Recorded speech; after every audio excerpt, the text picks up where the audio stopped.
I just got a text. I just got a text from Tom Mead. He'll not be able to make it, and Ted Carr is overseas, so he's not going to be here either. So in the interest of getting things moving and recognition of a quorum, this calls to the February 8, 2023 regularly scheduled Cohasset Affordable Housing Trust meeting. We'll open the meeting with a roll call, starting with David Pfeiffer. David Pfeiffer here. Okay, Diane Kennedy. Diane Kennedy here. Rob Henry. Rob Henry here. Cindy Matheson. Cindy Matheson here. Steve Gomer here, apologizing for my tardiness. Thanks again. By the way, this was 8:30. Sorry, No, I'm just looking at the it's just agenda. wrong on the agenda. She had the right time. It's okay. So what start is 8:45, right? Yes, it was posted for 8:45. I mean, I ran into technical difficulties at 8:44, so I now I get scared.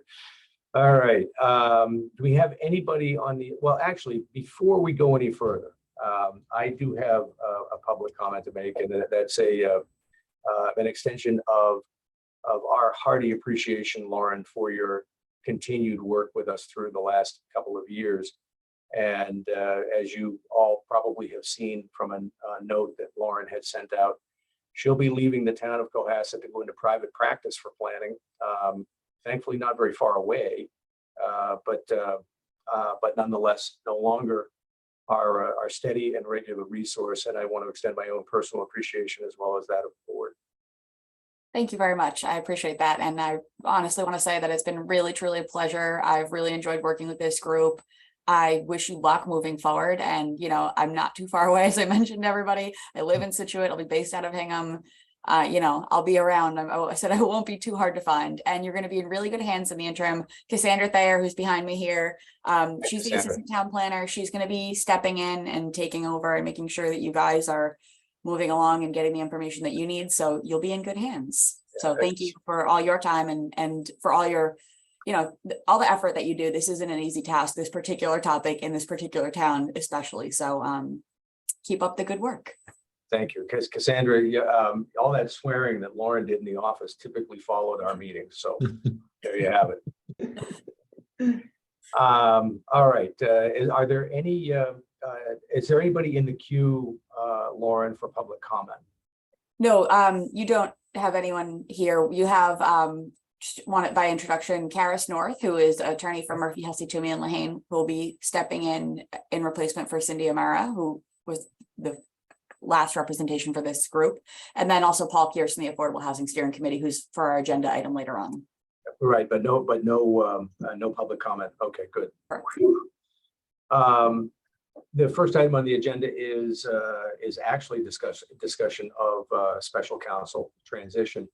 As you all know, Cindy Amara has gone on to become general counsel for. Is it actually called general counsel, or is it called corporate counsel, Karis? She's the city solicitor, actually. City solicitor. Okay. Long and short of it is that she's gone into public service. Karis was recommended to us, and I've been fortunate to have an individual conversation with Karis on a couple of different topics, and this was a week and a half or so ago.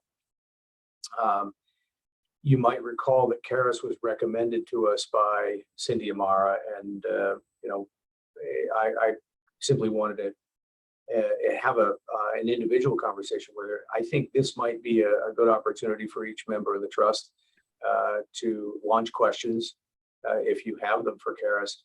We do, as you all recognize, we do wander through a minefield on a regular basis with affordable housing law at the state level, as well as any number of other areas where our activities touch. So we need counsel. And what I'd like to do out of this discussion is determine if I can, you know, have a motion from the trust to appoint counsel.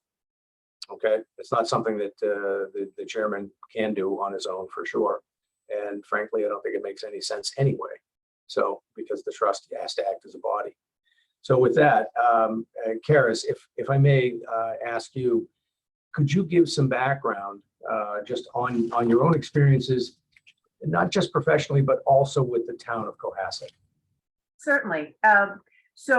As Steve indicated, I'm at Murphy, Hesse, Toomey and Lehane. I've been here for 17 years. My practice area is municipal law. I am the town council in the town of Natick and also in the town of Mendon. I recently was special counsel to Cohasset for their land use. I worked with Lauren, I worked with Diane, I handled some litigation matters, I handled permitting with the zoning board and the planning board. And one of the projects that I helped permit and advised on was the redevelopment down in Cohasset Harbor that Cohasset Hospitality or Partners is putting together. So I did that work for, I don't know, 3 or 4 years, I think. And then have continued to just finish up a couple of things, but I'm finished with my other Cohasset work, so there are no conflicts. I am a expert in 40B. I do a lot of 40B special counsel work or advise our clients, not just Mendon and Cohasset, but other clients that we have at Murphy Hesse, whether as special counsel or town council on 40B. I got my degree at Vermont Law School and my undergraduate degree at Cornell, and I live in Hull. I was a member of the board of directors of the Straits Pond Watershed Association. I was a library trustee in Hull, active in the community. Was the chair of the Plymouth County Commission for the Status of Women, and I'm currently vice president of the Massachusetts Municipal Lawyers Association. I do a fair amount of public speaking, and I'm really looking forward to working with you all, and happy to answer any questions. Thank you very much, Karis. Tom, Rob Henry? Yeah, it's an impressive resume. Just curious, what was your role or responsibility with the Cohasset Hospitality people? I worked for the town at the time. I just advised the planning board on permitting that project. So I was at all the public meetings. I advised the board on various legal questions. I advised the board on the special permit that was ultimately issued. Lauren can tell you how much time that project took. We started in the fall and went into the early spring with hearings every month, sometimes every other week, lots of legal questions, and tried to help put together as solidly a legal permit and get a good result for the town and for the community. Because you're probably aware that they've been significant to us because they're kind of unusual where we couldn't have affordable housing on the harbor, but they're providing affordable housing elsewhere in the town. So it's kind of a unique situation. Yes, and I sat in on some of the early discussions about, and I think one of the last things I sat in on was the CHP's discussion of the property that they had found. And actually, one of the things I'm unclear about is where that is in the pipeline. And I think they were simply doing a deed restriction, and that should be, maybe some renovations. I'm hoping that's close to up and running by now, but we can certainly talk about that. So yeah, I'm aware of those restrictions and obviously, the requirement to include affordable housing in as many projects as possible. And I know that it's been a priority of the select board as well to increase the affordable housing. I took a look at your SHI and the affordable housing you have and some of your documents yesterday. So happy to learn more. Additional questions? David, if you have any, I can't say, there you are. No questions. I'm glad to have you. Okay. Sorry, if Well, we if go. that's the case, I'd love to hear a motion for appointment. So moved. Seconded. All right, second. Second. All right. Motion has been seconded to appoint Karis North special counsel to the Affordable Housing Trust. Actually, I suppose it's counsels the Affordable Housing Trust. And if is there any further discussion on the motion? Diane has her hand up. I'm sorry, who does? Oh, Diane. Who? You know what? No, I went in and out, and I just want to say that in full disclosure, I have a friendship with Karis and have known her professionally and worked with her professionally for many years. She is the best of the best. So I am very excited about this motion and second. Oh, good. So we'll wait for your vote. It might teeter on that. All right, then if there are no other points of discussion on this motion, let's start with a roll call vote. David Pfeiffer, Dave Piper, aye. Rob Henry, Rob Henry, aye. Diane Kennedy. Oh, this will be a mystery. Diane Kennedy, aye. Ah, Can you hear me? Cindy Matheson, Cindy Matheson, aye. Steve Gomer, aye. The motion carries unanimously. Thank you all very much. Congratulations, Karis. You're quite welcome. Thank you. Thank you. All right. Next item on the agenda is hearing from the Affordable Housing Steering Committee. And with that, we have Paul Kears, Chairman of the Steering Committee, with us. Good morning. Thank you, Steve. Happy to be here. I am the chairman of the Affordable Housing Steering Committee. And, you know, Rob has stepped down and is no longer on the committee, but we still get advice from him from time to time as we move forward. We've had our housing meeting this past month, and we've been working with Habitat for Humanity specific to 808 Jerusalem Road. And their process right now with us is to begin fundraising. And it's going to be, you know, a lengthy process is my guess, probably, you know, somewhere in the range of 6 to 10 months. And so we're working with them to kind of put together a program, get some guidance documents from them about how we're going to approach it. I met with Habitat for Humanity directly to discuss with them how we want to, you know, approach it and how we want to achieve what it is that they need. So I'll be getting a plan from them that I could share with the Housing Trust. This is primarily on the financial side of it. The way that Habitat works is they gather three aspects of funding. One is they get direct funding from some of their corporate sponsors that they allocate towards a percentage towards some of the projects.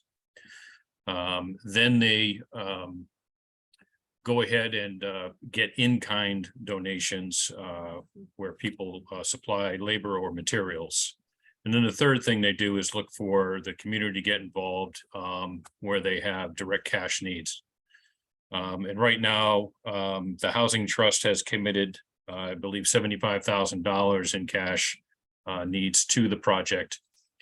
And in working with Habitat, they would like to be able to promote during the campaign of fundraising that the Housing Trust has put in funding and is behind building this home.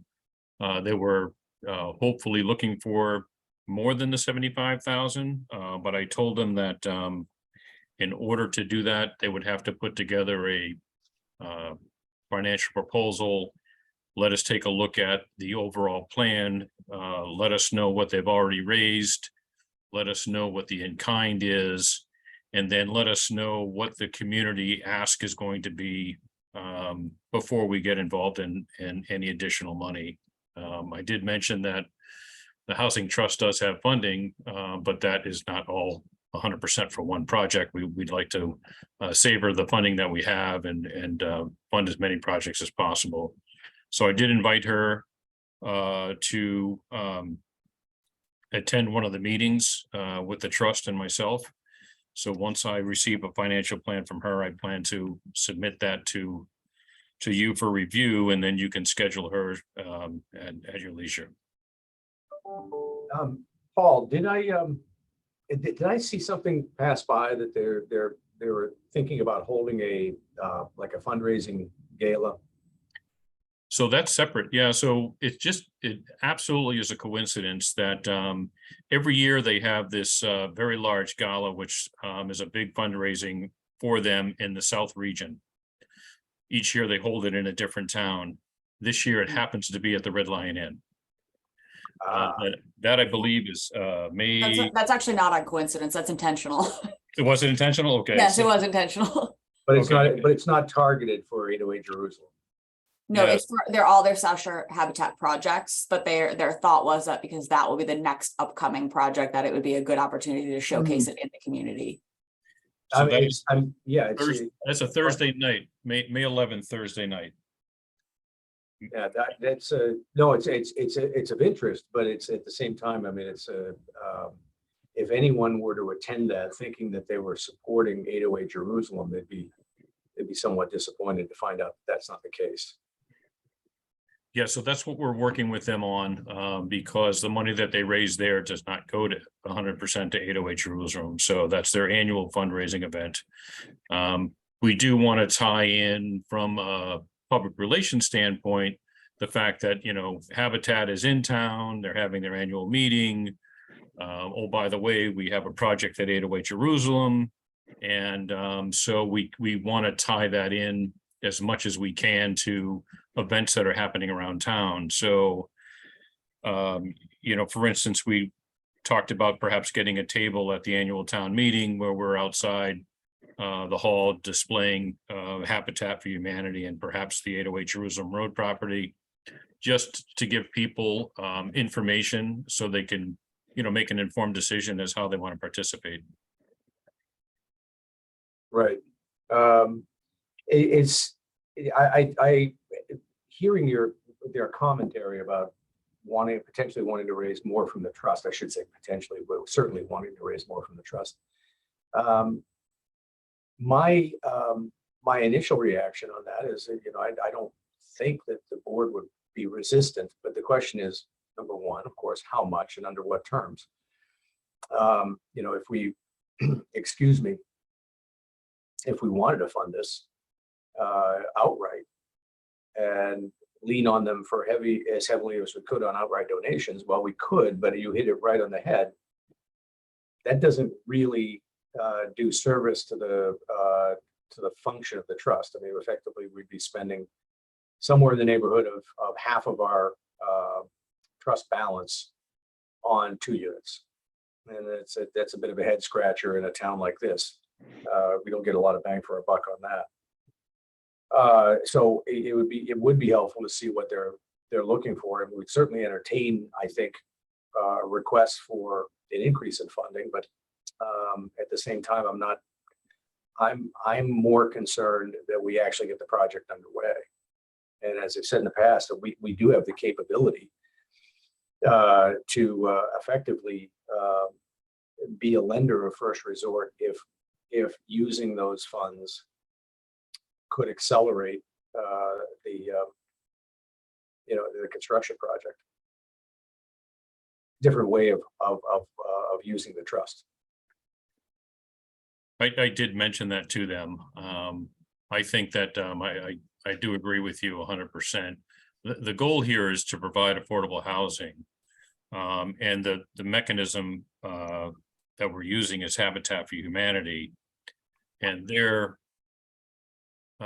mission is to provide that housing through the community itself. So getting the whole community involved in housing is what they do, is what they specialize in. So, you know, my comment to them was, let's maximize the community, whether it be the corporate sponsors and then the in-kind donations, and then our community as a whole, Cohasset and abutting towns, to raise the funding and get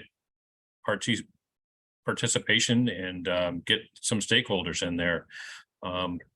The Housing Trust is certainly a foundation for us to help get that mechanism in place. So I think the 75,000 will go a long way to help us get there.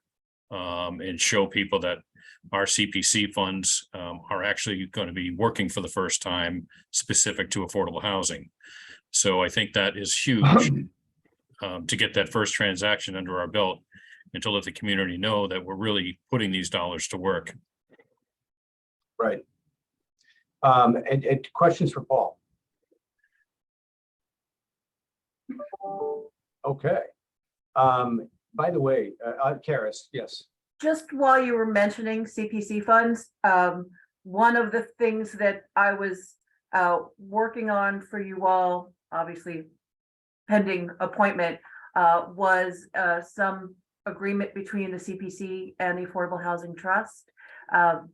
Christine, you're tasked town council with doing the initial draft. I reached out to her this week, and I've been told that someone else in her firm is working on it. I've reached out to them. I don't have a status yet for you, but we'll certainly have a status, and I certainly hope to have the document by the next meeting. So just wanted to give you that update. Thank you. Yeah, for the trust members as a whole, you may recall that this has arisen as an initiative from the CPC. Effectively, they're looking for a document because I believe it's in their best interest that the money that they grant to us in particular have at least a document memorializing the guidelines around the ways in which it might be applied. Right. The meeting that I had with CPC, which is to say the meeting I attended with CPC, indicated that what they were looking for was a relatively general guidelines, as opposed to being restrictive in any particular way. And that I made the point that, frankly, we can't foresee every possible and potential use that that our trust funds will be, and the ways in which it will be applied. But if you simply look at the mission statement on that sits on the webpage for us, it pretty much gives you the guidance as to the way we would intend to use it. Right. So they seem to accept that was an appropriate language or linguistic approach, and I expect that document hopefully gets done pretty quick, or gets executed pretty quickly by CPC and then by us, because we have also let them know that we are going to make a request for the $250,000 conditional funds that they had voted at annual town meeting. We're going to request at least about 170 of that for Elm Street purchase and renovation. And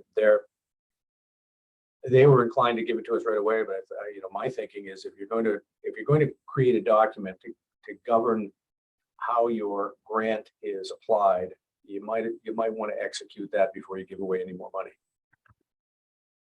Otherwise, I'd ask if they had cousins and they had money, because I'd like to talk to them. So, all right. Are there any other projects, Paul, on the horizon right now with the steering committee? So there are, I can give you a quick update on the private projects that are working right now. The CJC is coming online just fine on those Stop and Shop apartments. And then also the One Pleasant Street is moving ahead. There'll be affordable housing there. And as you can see, that the construction has been going on there. I'm looking at Elm Street has already been, or not Elm Street, I'm sorry, the Harbor project has already, their 4 units are already been up and running. And so now we're just looking at primarily South Main. I don't know, they keep going back and forth to planning, so I don't know where they are, whether it's going to be condos or apartments. And then there was the property on South Main down by St. Anthony's, which you can see is under construction now. I think that gentleman came to you for help with the affordable housing side of it. Right. So that is underway. And I don't know when the completion is for that. But we're pretty much moving right along with the list. Yeah, I did hear from another member of the trust who had attended a planning meeting that the developer at 55 South Main had proposed to effectively fund the 808 Jerusalem, or partially fund the 808 Jerusalem project as a way of meeting the obligation.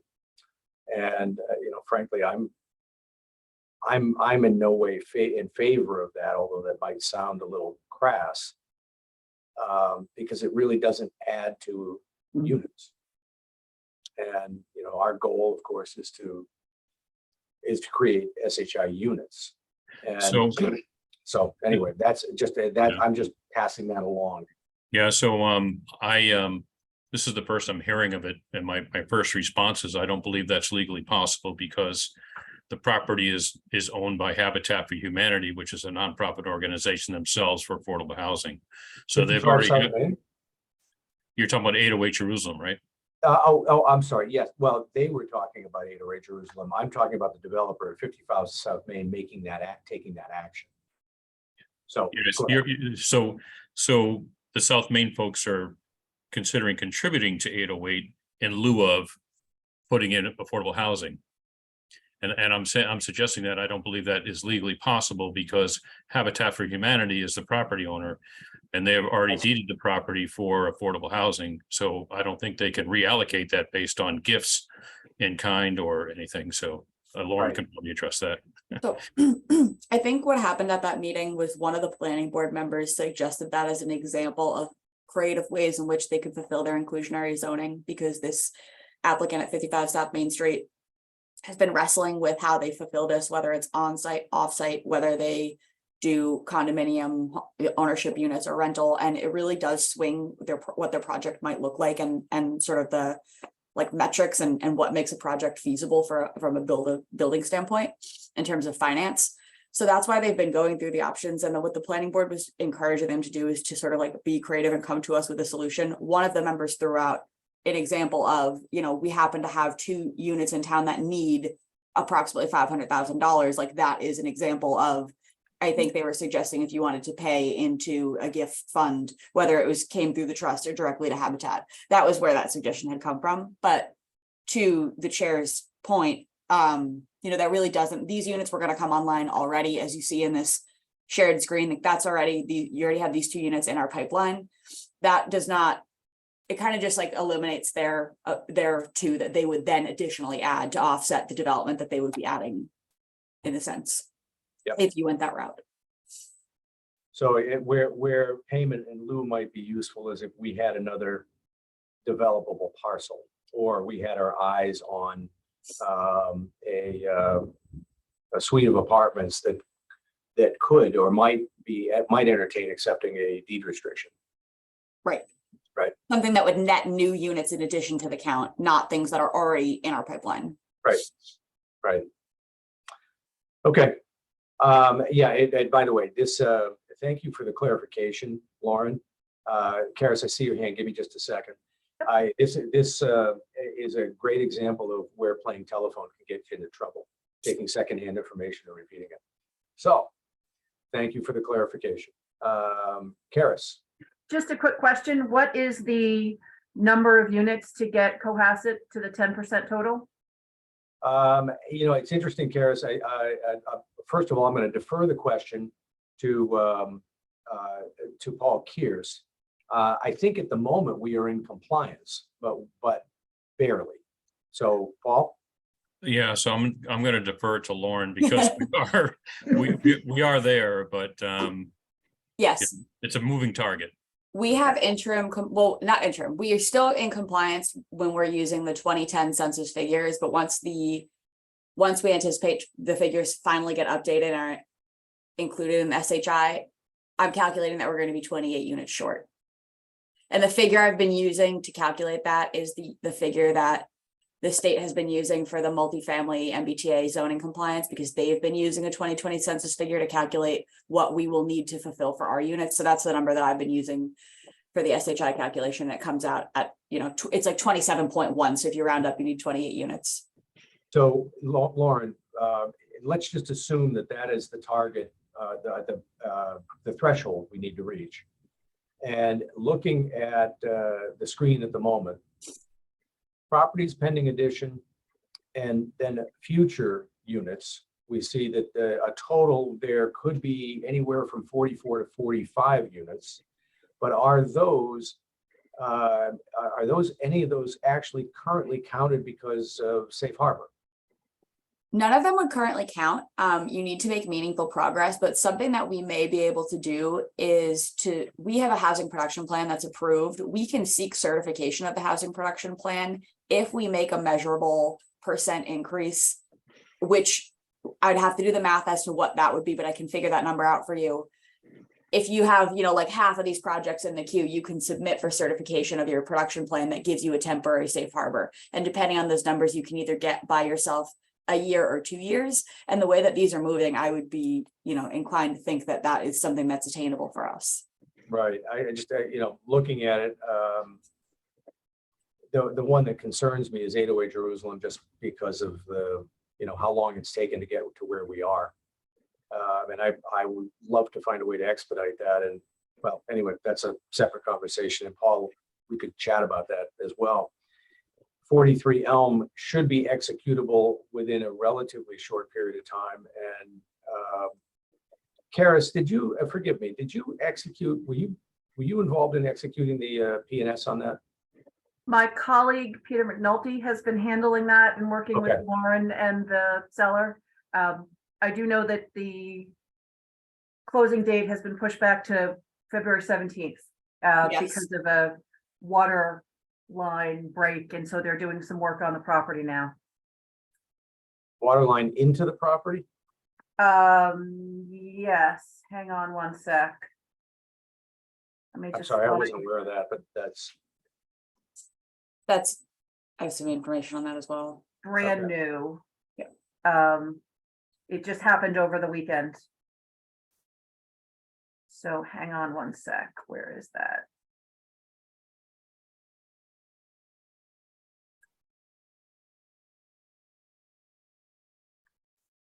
Oh, they were putting all the documents together. So sorry, I'm not putting my finger on it. Lauren, do you have that at the top of your head? Yeah, so to give the members what happened over the weekend, there had been some sort of water main break due to the extremely cold temperatures. The fire and water department have gone in and turned off whatever they need to turn off, and they're saying that it's been minimal damage. They're planning on getting a plumber in this week to do what they need to do. We have John Hallen investigating it as well. But like I said, this just unfolded. They did with this in light, they have pushed out the closing. The closing was supposed to be this afternoon. They filed paperwork to extend it to, I want to say it was February 17th. Yes. the So 17th. it's the end of next week, and we'll keep you up to fruition. We have the check ready for the closing, so that shouldn't be of concern. It's just a matter of getting this last piece sorted out. okay, so just to be clear on it, it's a frozen pipe within unit 2? That I'm not sure if it's in unit 2 or if it's structural to the condo. Okay. All right. Fair enough. I just, as a side note,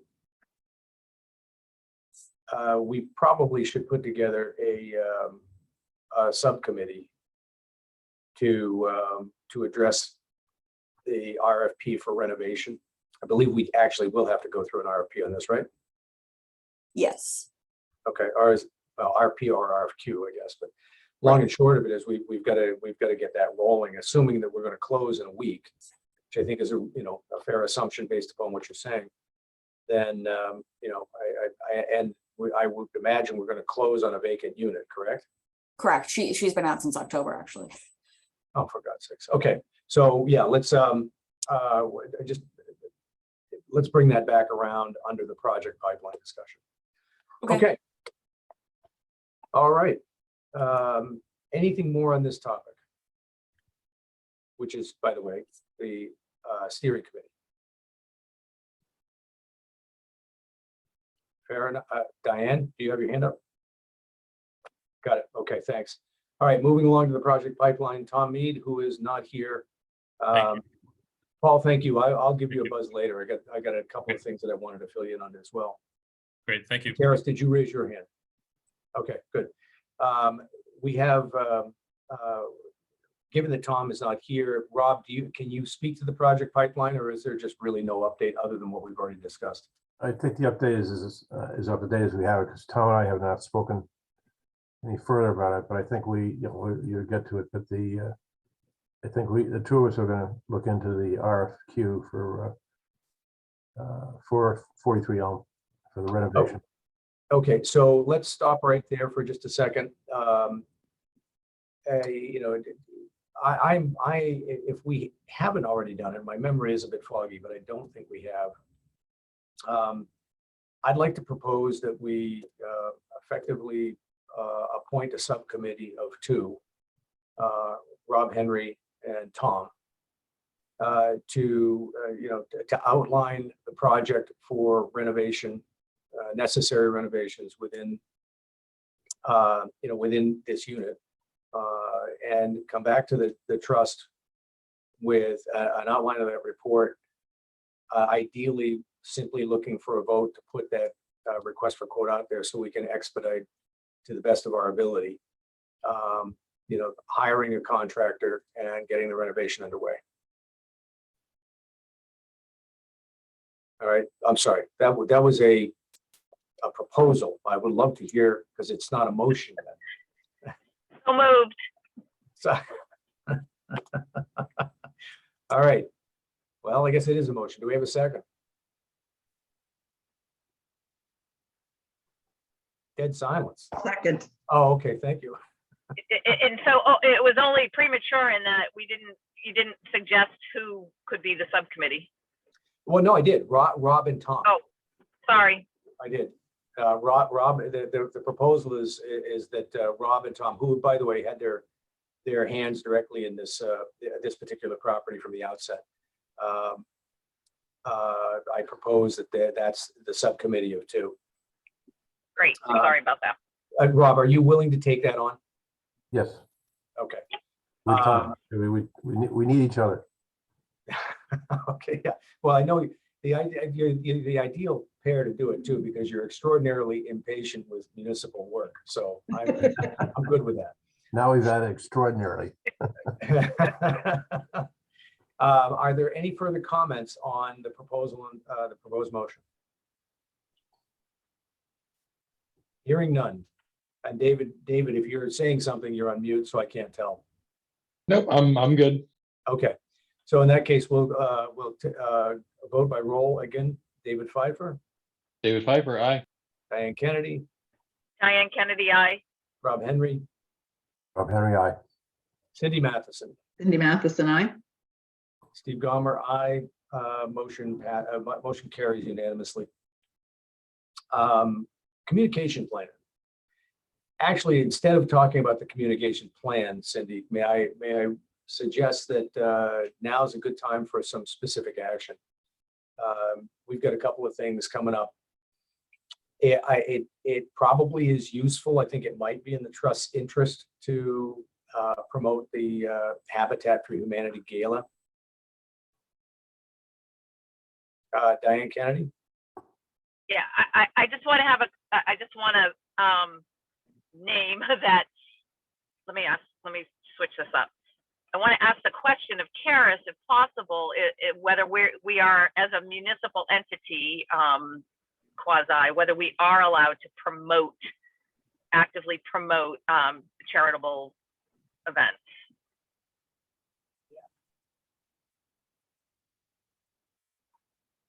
Karis, you're on mute. So you're bound by the ethics law that applies to the Affordable Housing Trust. But none of you, that's really about individual financial interest. The question is whether you run afoul of the anti-aid amendment if you are using your resources to support this gala, as long as some portion of the funds raised in the gala are going to 808 Jerusalem, and because you have this project with them, I'm comfortable with you all supporting the gala in some way. Because the deal with the anti-aid amendment is that you have to get something back. You can't just be giving municipal services out with no expectation of direct return back. So I think that you can, in my opinion. And Okay. would that include like posting it on our website as a, you know, upcoming date? Yes, Thank you. Okay, so in Karis, by way of your description, promoting this event, our expectation of getting something back could logically be fundraising efforts or fundraising by Habitat, correct? that's right. Okay, That's right. That goes to 808 Jerusalem and your project and, or your project with them and, providing affordable units in Cohasset. I think that's enough of a return that gets you past the anti-aid questions. okay. So back to the communication piece. Again, I think it's worth our while to promote it. I'm going to plan on attending. It can't hurt, and if any of you can plan on attending as well, then I think it'd be useful. Moving beyond that, I think it is time to promote 808 generally, Cindy. By saying promoted, I'm talking about promoting the idea of raising funds within the community. We can talk about what that might be, but I'd love to hear what you and Ted conclude. I think Ted is due back at the end of next week. But I'm happy to discuss it with you. And if anybody has ideas about how we might go about the initial communication for the need of individual fundraising, then let's discuss it. Likewise, I think it's worthwhile at this point to get the word out that we are, we're buying, renovating, and remarketing an affordable housing unit on Elm Street. Right? Yep. Likewise, I think it's also worthwhile to make sure that we're talking to people, talking to the community about where we stand with respect to affordable housing. And again, the whole reason that we're up and running as an active entity, that the steering committee is working as an active entity, is that we as a community wanted to take control, manage affordable housing within our own community so it's not forced upon us. So, through that lens, I would hope that the community would take some pride in what we've accomplished, what the town is accomplishing through private projects, etc. Okie dokie. Diane Kennedy, and then Rob Henry. Just Cindy, if you haven't already, I'm in pretty good communication with Carol Meyer, who's the former Hingham Journal writer, who now is the primary Cohasset writer for The Anchor, which arguably is one of the more accurate news reporting. And I literally just wrote down Cohasset Anchor on my notes.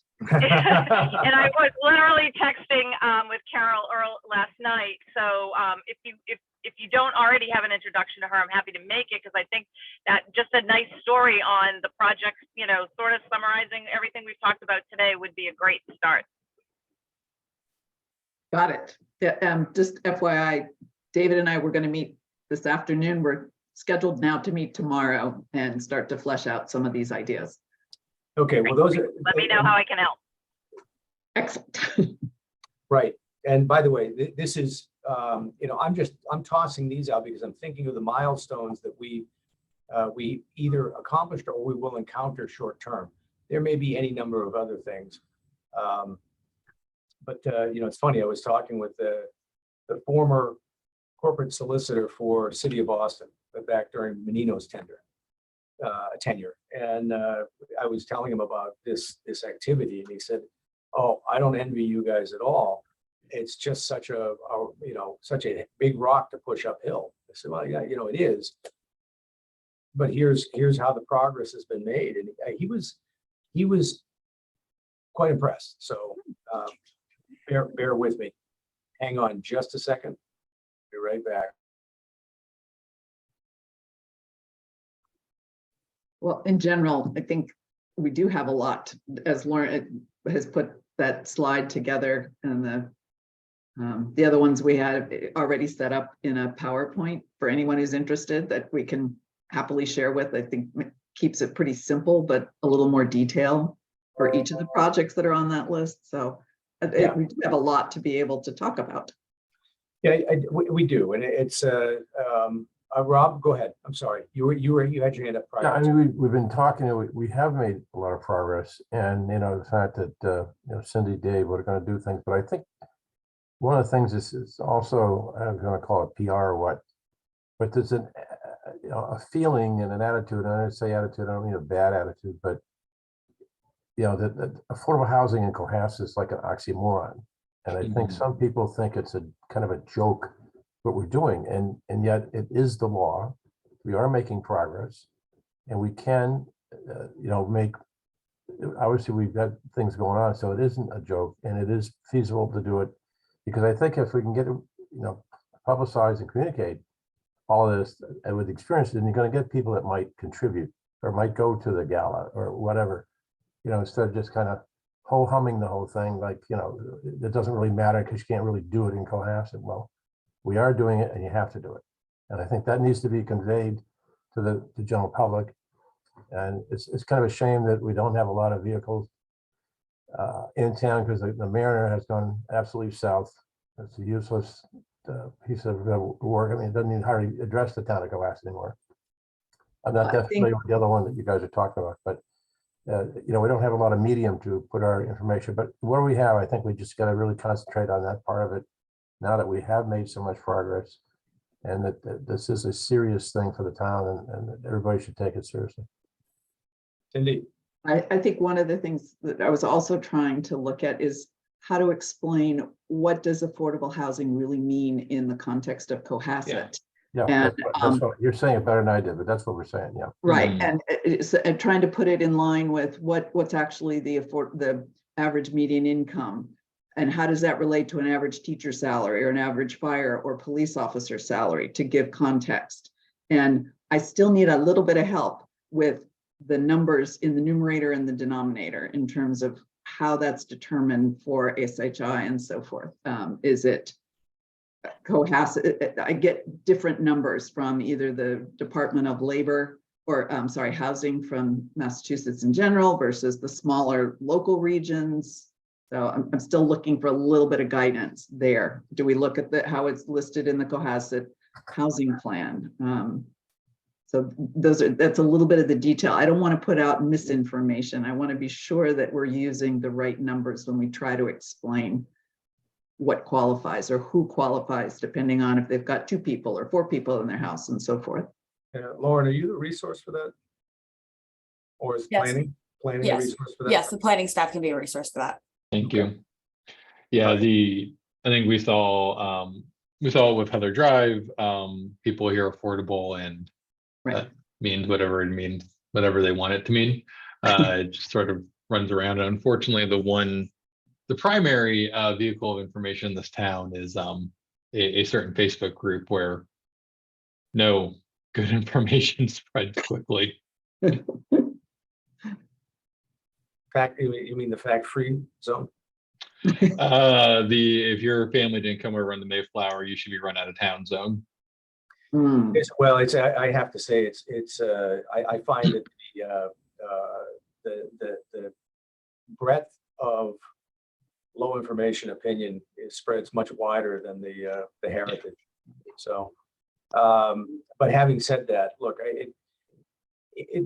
affordable housing. I mean, if I were growing up today the way I grew up as a child, I still wouldn't live in affordable housing. My parents were too proud to do it. And the fact of the matter is that it didn't really matter to us because everybody around us was in the same economic strata. Mhm. My life was normal.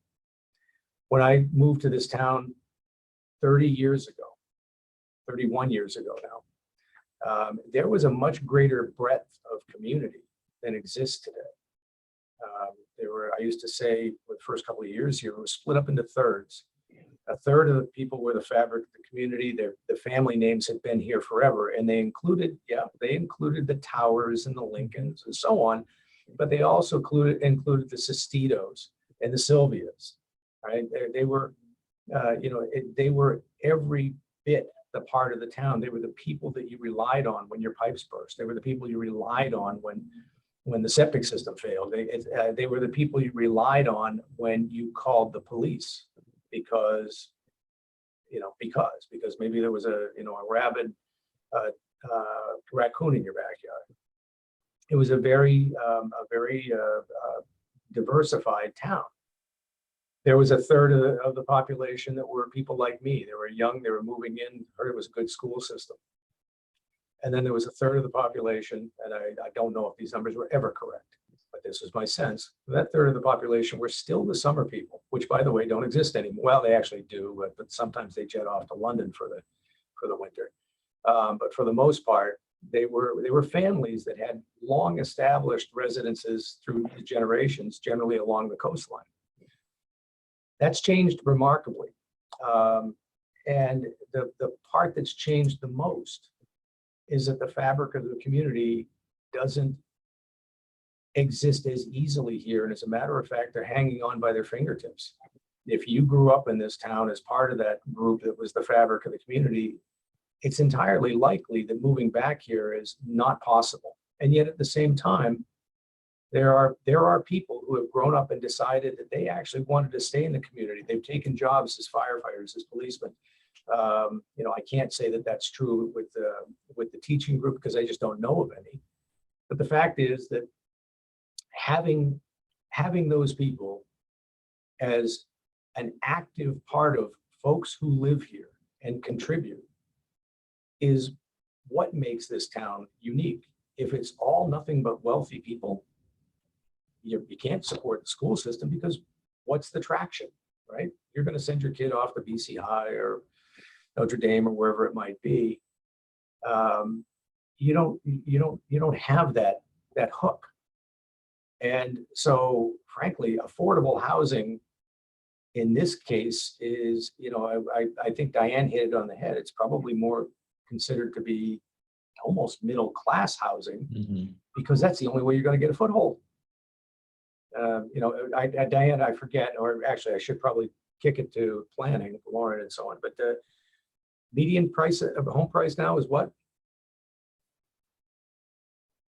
I saw a quarterly figure from one of the real estate companies last month that the quarter median price was over $1 million, like 1.3. That sounds about right. That's not the average. The average is probably still just sub $1 million. But there you go. It's like 9 something. Yeah, we talked about it last night. Yep. Right. So when if you're trying to get rolling as a young family, and boy, don't you want young families, because you got to, you want to keep the schools rolling, et cetera. You got to keep the vitality in the community, which comes through pushing the generations up. You want to attract young families here, you can't just be looking for the investment banker. You've got to be looking around saying, how do we attract people to come here? And that means you have to give them you have to offer a place to live that is livable. And Cindy, I'm sorry, I didn't see your hand up. My apologies. No.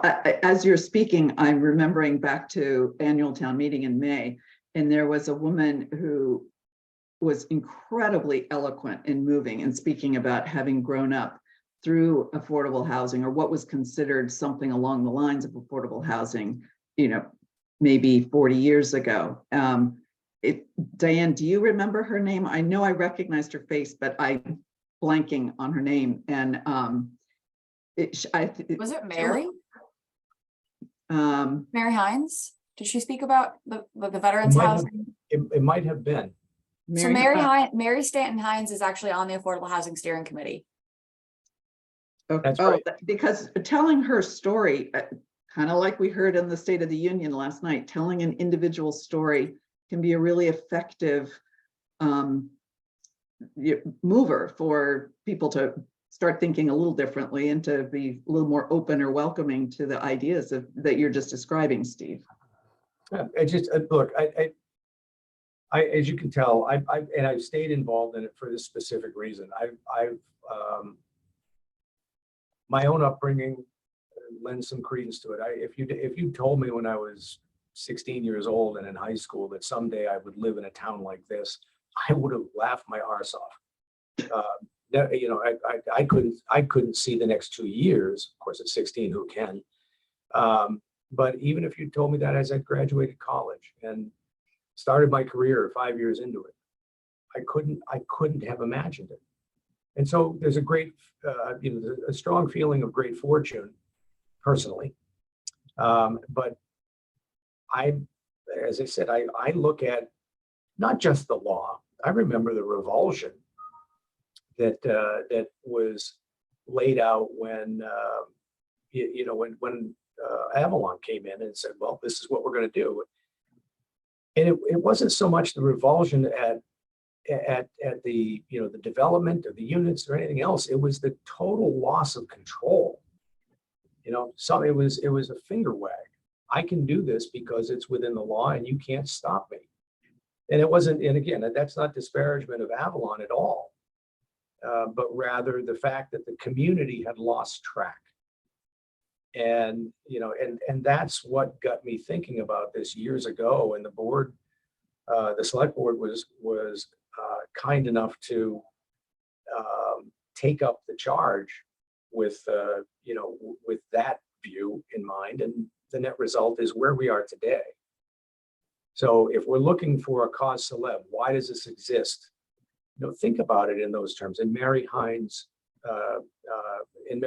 description, because that's really what the power is. It is, in my opinion, it is additive to the community, and it should be considered as such.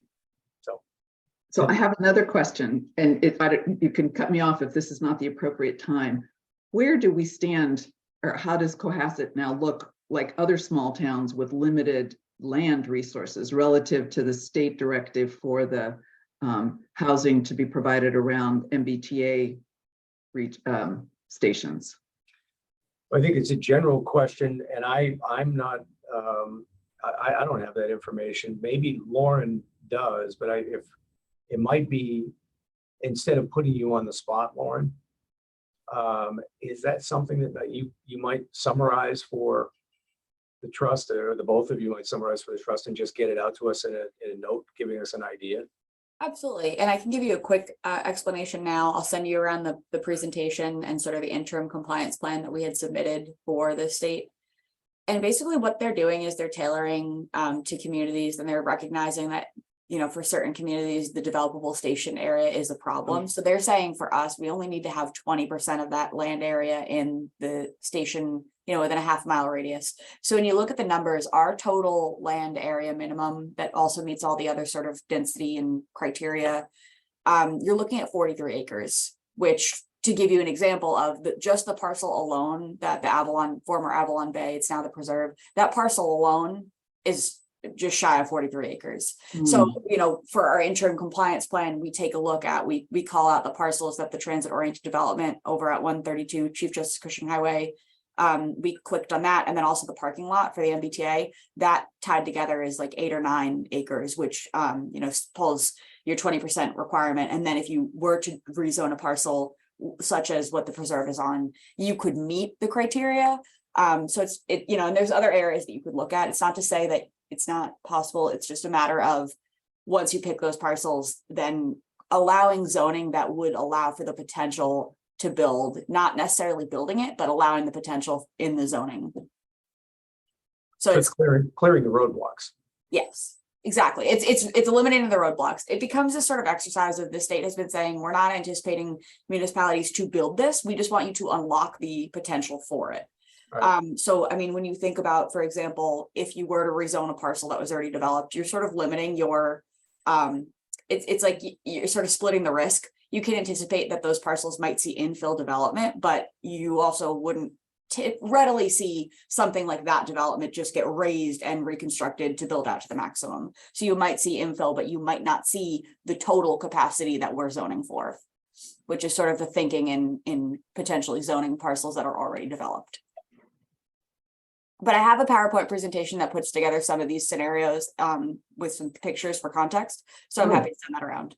And if you have any other questions, you know, I'm still here until February 24th, so happy to get on a phone call.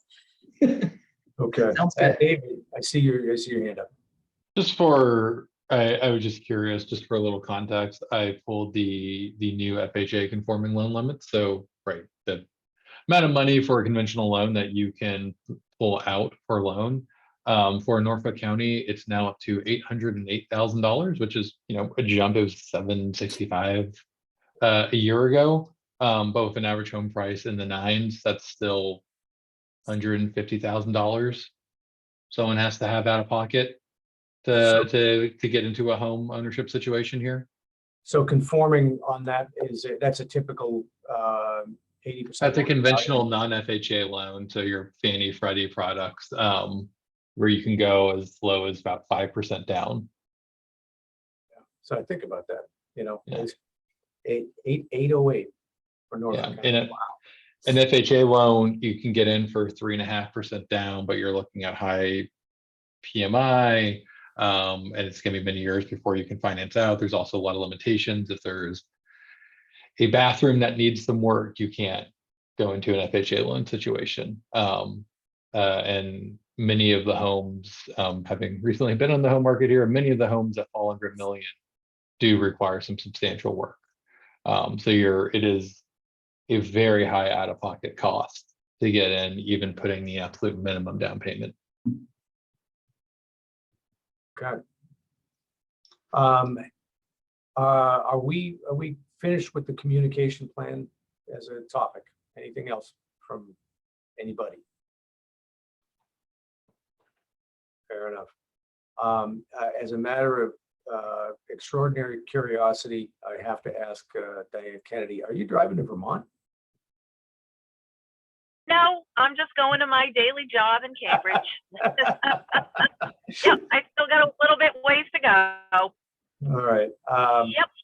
Next item on the agenda is the finance plan, and I had talked with Lauren about this, getting a summary from finance, and I'm assuming that it hasn't been forthcoming from finance. No, and I will take blame. I had actually a personal scenario. I had to go back to take care of some family matters in Long Island, New York. So I was out on Monday. So I apologize for that. But Right. we will get them queued up. And I was actually thinking of potentially inviting either our treasurer or finance director into your next meeting, their schedule permitting, because we have some new faces in our finance team, and it might be helpful for all of you to get to know who these names are. So we're going to get a packet of information for you, so you have all of your, like, what your current balance is, what your anticipated projections are that you've committed for different projects. So we'll get that cleaned up for you and ready for your March meeting. Thank you. It'd be helpful. And Karis, I'm going to direct this one to you. Would you do some investigation for the March meeting, advising us as to what latitude we have with the investment of those funds? And by that, I'm simply, you know, are they restricted to essentially lying in a money market fund in its entirety? Do we have some discretion to approach a potentially greater return for uncommitted funds? I'm looking for it as an education, not, by the way, for the rest of the trust, not as a some sort of secondary agenda. Thinking about crypto, Steve? Yeah. Yeah. Steve, your funds are held by the treasurer of the town per your trust agreement, I believe. And I'm not clear, but I'll find out whether you can direct the treasurer as to how those funds are invested, but I'll take a look. Yeah, that's specifically what I'm looking for, Karis. It occurred to me that the community at the town had done some investigation in the past on investment of funds, and there are some guidelines around what can be invested longer term, what can't be.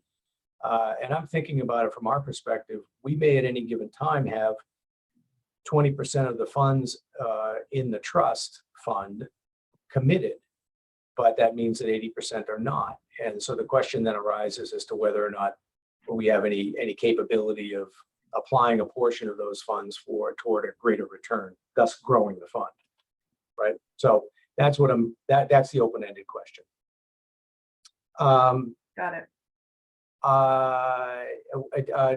Ted Carr had asked to initiate a conversation about a particular piece of property, which engaged me to put executive session on the agenda. Ted's not here, and frankly, I do not have the range of information that he wanted to discuss. So I have no particular purpose to declare a need for executive session. So if you're, as long as you all understand that explanation, we can dispatch with that. Okay. I know I took it out of order. Lauren, please forgive me. Next meeting date is March 8th. Do we have minutes to approve? Actually, that's a good question. Do we have any further information on whether or not we can hire someone independently to take minutes? You can hire someone. It's just a process of the logistics of it. So that's also on my sticky note for your March meeting. Thank you. Well, I know that was something that Ted had in mind. I think he had someone in particular in mind. And I just want to get that moved along because we're stacking up like cordwood on minutes. Cindy. That's what I was going to say. Ted's not here. I know he's got a lot on his plate. If there's something I can do, I don't know who to talk to. I have no idea who he had in mind. But if I can help connect the points, I would be happy to do that. I'm just not sure what the mandate is for that. Thank you. Hold on for just a second. Diane's got her hand up. Yeah, or I'm happy to help. I can give Kim Roy, who's our HR director, a call and just try to get an update. Well, I'll tell you what, Cindy and Diane, if you're okay with it, tackle it. All right. And by the only thing I'd suggest is just text Ted, because he's so much better on text. But text Ted and ask him if he's got someone that he's talked to. Is where does that stand in status? And then yes, please, if you both can make some headway on that, that'd be fantastic. Will do. Okay. Yep, I'll take charge of texting him because we were talking about it before, and then connect with you, Diane. Thanks. Yeah. I'm just happy to help where I can. Great. Thank you. And all right. I don't have any other topics. Does anybody else? Just a reminder, and I'll lower my hand, that meeting minutes for public body are supposed to be created, reviewed, and approved within 30 days or 3 meetings, whichever is longer. So, just keep that in mind as you said, meetings are stacking up, to the extent. Yeah, Karis, I think we're at the 3 meeting limit right now. Okay, So, all right. Yeah, that's why we are aware of it. Originally we had hoped to have someone hired specifically to publish minutes for our review, and it hasn't happened yet. Yep. Cindy? Yeah, again, I think I took at least 3 meetings worth of minutes that we approved, and it probably went through June, but not beyond that. And it's a lot of time to put together those meetings. Ever since since Jennifer Orem left, we haven't had anybody to take those minutes. And I filled in for a little bit, but I can't keep doing that. And that's why hiring someone is pretty key. Yep. Karis, we are painfully aware of it. Right. And so, all right. Karis, can I invite you to some other committee meetings to deliver that message? Yikes. And I'm not talking select board, I'm talking about some others. Yeah, well. Anyway. All right. Onward. By the way, last but not least, for the March 8 meeting, if we have any outstanding invoices, let's tackle. Okay. Seeing nothing else on the agenda, I entertain a motion to adjourn. So moved. So moved. Second? Second. All right, once again by roll. David Pfeiffer, David Pfeiffer, aye. Diane Kennedy, Diane Kennedy, aye. Rob Henry, Rob Henry, aye. Cindy Matheson, Cindy Matheson, I. Steve Gomer, aye. Thank you all.